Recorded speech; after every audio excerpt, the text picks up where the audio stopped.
The 2024 recruiting class are finally all together on campus.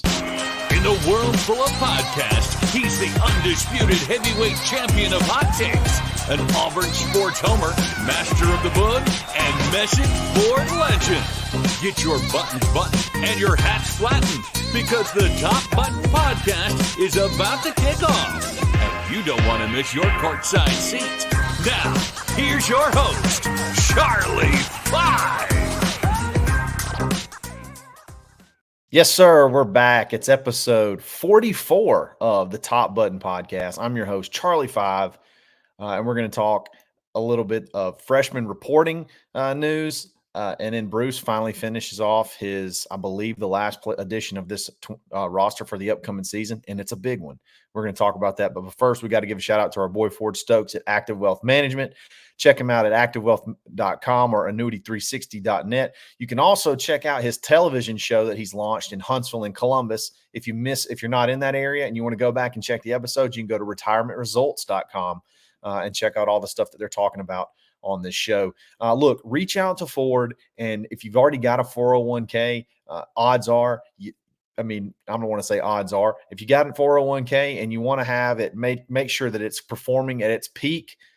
Typically, to go ask a financial guy to do that for you, it costs around $1,500. Ford will do it for free. So reach out to him. You've worked really hard to build your nest egg, and you want to make sure that you're doing all the things you need to be doing to maximize your wealth. So check him out, Ford Stokes. Tell him War Eagle. Tell him I sent you. All right. So quick programming note. We're going to try something. We're going to give something a run. We're going to have a little bit of shorter episodes, but I'm going to try to go daily. We're going to try to go daily. We took the holiday off yesterday, but from henceforth, we're going to try to put out some daily content. Try to be a little bit more current. Sometimes with the Tuesday and Thursday show, you miss some of the headliners, and you talk about it, and you talked about it after everybody else already talked about it. So I want to go ahead and get that going and have some fun this summer and put out some fun stuff to talk about. So first off, the 2024 class is on campus, -1, and we're going to talk about him in just a second, but he's coming. Over the weekend, you had Perry Thompson, you had Malcolm Simmons, and you had Amon Lane-Ganus go ahead and move in to Auburn. And you got DeAndre Carter coming, and we'll talk about him in just a second. But it's so funny how you go through recruiting cycles now, and the vast majority of your kids are here in December. And sometimes they get here and you almost forget about the guys that report normally, like it was, 5-6 years ago, when you may get, 5 or 6 that enroll early, and the rest of your class enrolls regularly in your June or at the end of May after they graduate. But we got all of the class in December. They've already gone through spring. And you got some guys coming in that are not just filler guys. You're talking headliners that are going to probably be able to, if not contribute year one, towards the end of the year, and definitely start being the guys that you focus on moving forward year 2 and beyond. But obviously the headliner is Perry Thompson. Perry Thompson, we've talked about him until we're blue in the face, but probably one of the more important players from so many aspects. I did a whole show about how important he is. He's finally here. There was even maybe some concern that, there may be some concern, not serious, but some people were like, man, if Cam's getting all the hype and there's just spring portal season, could Perry Thompson, theoretically go elsewhere? But all of those worries are gone. He's here, he's enrolled, and we at least get to see him develop over the summer and through his first season. And then obviously, just like everybody, you're going to have to go through roster management in December and show them the plan. If they don't get to play a whole lot, the plan moving forward for them. But big time. And one of the first things that he's doing is taking pictures with Cam Coleman. It doesn't seem like this is going to be when you have two alphas like that in the room. You worry sometimes about chemistry, but it does seem like these two guys like each other. And if they understand that they need each other, because if you got one on one side and one on the other, and they perform to their abilities, the sky is the limit. Like, and Cam said that, like, how do you guard that? How do you guard that? If you got me on one side, you got Perry on the other side, and you got a couple of these other guys in the slot, like, who do you guard? Who do you guard? So the question is, and the key is going to be, is how quick can Perry get up to speed? The body is ready. The body's ready. Like, he is physically mature enough to be able to play in the SEC off the hook. He's bigger. He is a bigger kid than Cam Coleman. Cam's longer and has more of a prototype, I guess, looking wide receiver body. But Perry is just jacked. Perry's going to be 6'3", play at 6'3", 210, 215, and just be a mauler wide receiver. Hugh really compares him a lot to like a DK Metcalf.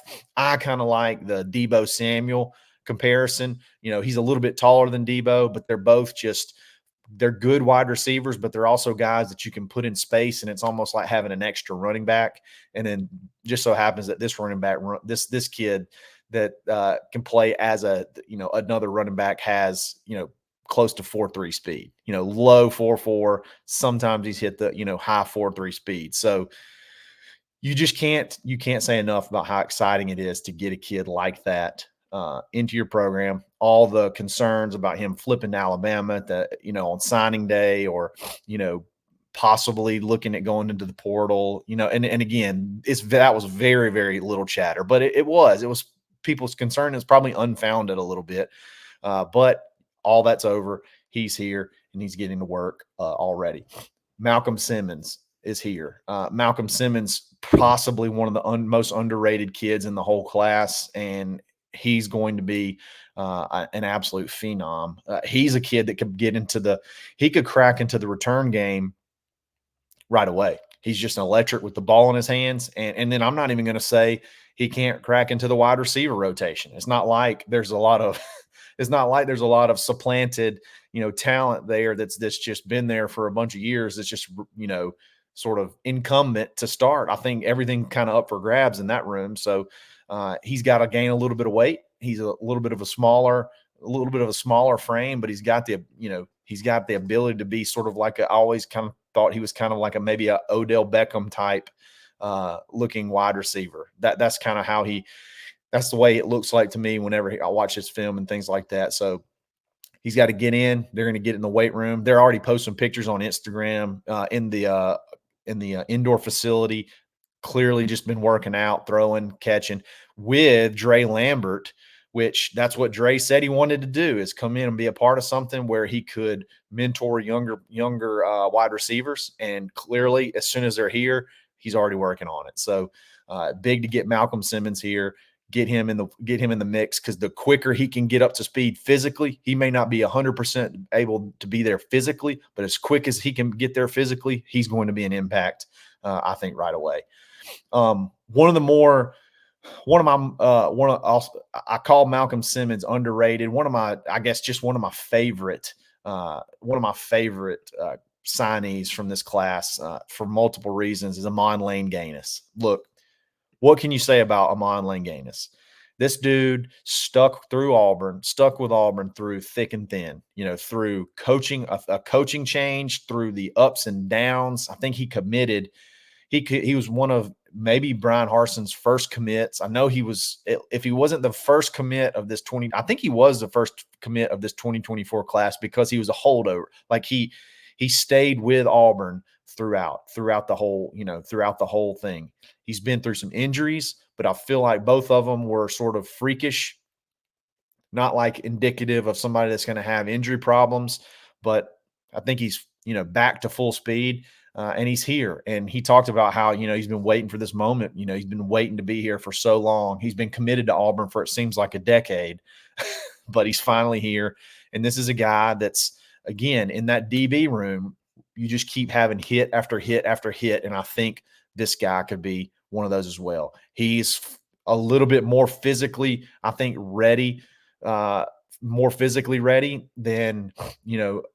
than most freshmen that come in to play corner. I think he's going to be, somewhere around 5'10", close to 200 pounds, 190-ish, 190 to 195 pounds.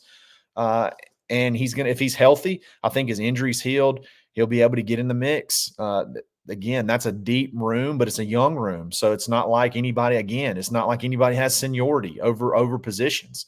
I think it's all kind of up for grabs. So great to finally get Amon Lane-Ganus in. I think the kid's going to be a player. He's going to be a great player in that defensive back room for multiple years. Then the big one, one of your very few high school offensive line signees, DeAndre Carter. He's not quite here yet, but it's nothing to worry about. I believe he's from California, and they just graduate a little bit later. So I think his graduation is like this coming up weekend, and he's supposed to move in like the very next day. So that's another kid that's highly rated. He's a top 100 player on Rivals, top 120, top 120, 130 on ESPN. He's got as high at one point in time. He was, basically a consensus top 100 player. Got to work on his body a little bit, and that's the great thing that he can do this summer. If he goes ahead and gets in here, which he should this weekend, start working on that. He's a little bit on the heavy side. But this is a kid that's a 4-year starter at probably the most historic high school program in the country, as far as how state championships, how good they are. Mater Dei High School, he is a 4-year starter there is unheard of. You have tons of dudes that just play their senior year because they're just loaded. And this kid played 4 years at the highest level of football in California that you could possibly play. And then we have some turnover after this season. The offensive line is essentially almost all, especially the interior, other than Connor Liu, are all older guys. So he's going to have the opportunity, if he comes in and works hard, that he can go ahead and take over right away. So big to have him in, big to have those guys in. That 2024 class after this weekend will 100% in. I don't think we had any academic casualties, which is another big plus. I think everybody that you bring in, you didn't, I guess, depend on somebody and then they have to end up going like a JUCO route or something else. I think you pretty much got everybody in, which is also kind of rare. So awesome foundation to be set for the Hugh Freeze era, and these guys are finally here, and I'm excited about it, and I think you should be excited about it too. So we'll have to see how workouts and things like that progress moving forward. But yeah, that's about it for the 2024 class.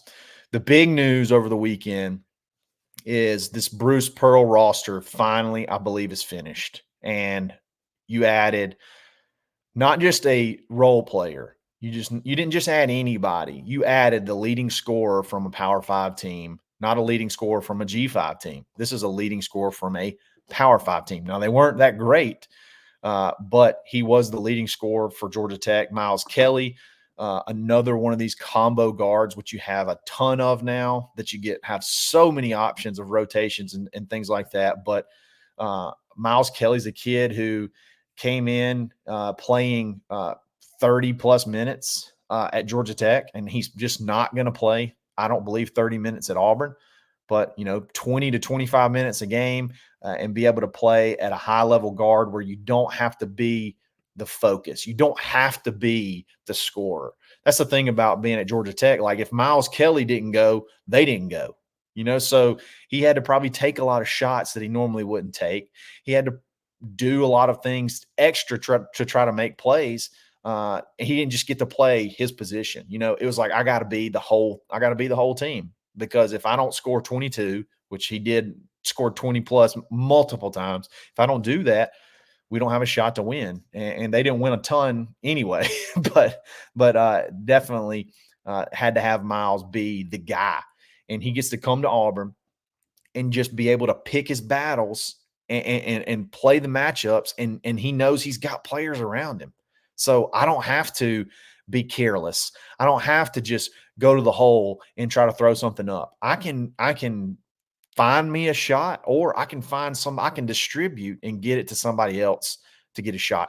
So I'm ecstatic. I'm ecstatic about this addition. He's going to play a little bit of 2, probably play a little bit of 3, and rotate in between those. I don't know that he's ever going to play point guard. I think your point guard is going to be obviously Pegues, and you'll get a little bit of Denver in there, maybe some Tahad for 10 to 12 minutes a game, but mostly it's going to be JP and just roll with JP. And then you have so many different lineups.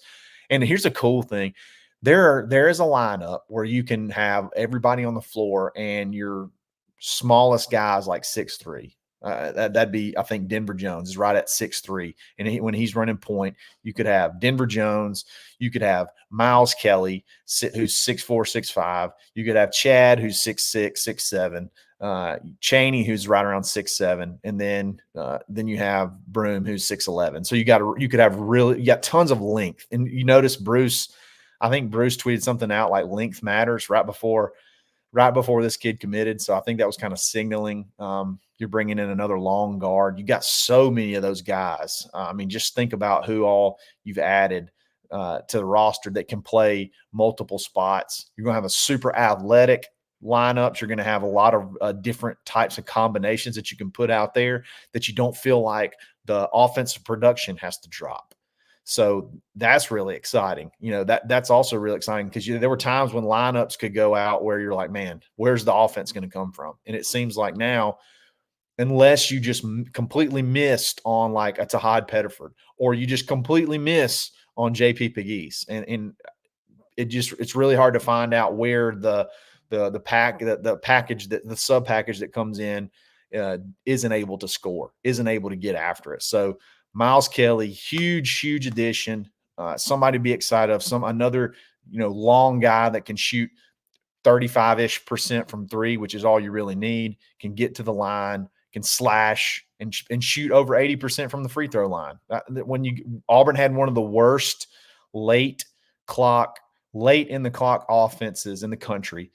And mostly because we didn't really have I don't feel like either one of our point guards could really, they didn't really function well late in the clock. And then, maybe we had some issues with being able to distribute the ball and get to the basket. But I think now you got a bunch of guys that have played. You got essentially all seniors and 2 freshmen. You have a very, very seasoned team that is ready to make a run. And I think it could be one of the most electric lineups that Bruce has had in quite a while. So a lot of people banged on it. A lot of people hated on, you had a bunch of quote unquote misses that we talked about that weren't really misses. It's just situational stuff. And then if you're just patient though, you add your role player at power forward that you needed to have. And then now you got another scoring threat that you've added, a scoring at a high level threat that you've added at guard.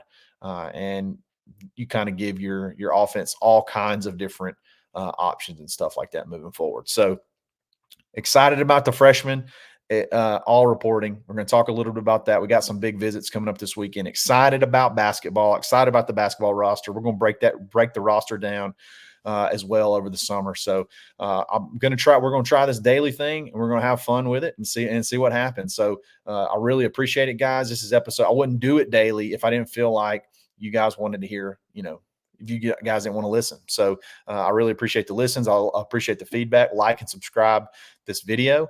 Get in the comments. Get after me. Let's get after it. Let's fight. Let's hug. Let's love. Whatever we got to do. Let's talk it out in the comments. That's one of my favorite parts. So follow me on social, _Charlie_5, and we'll get back with you tomorrow. Not on Thursday. We're going to get back with you tomorrow. So y'all have a great day, and we will catch you next time. This is episode 44. Unbelievable. 44 of the Top Button Podcast. Even though I'm not buttoned right now, y'all stay buttoned. Thanks for listening, and drive home safely.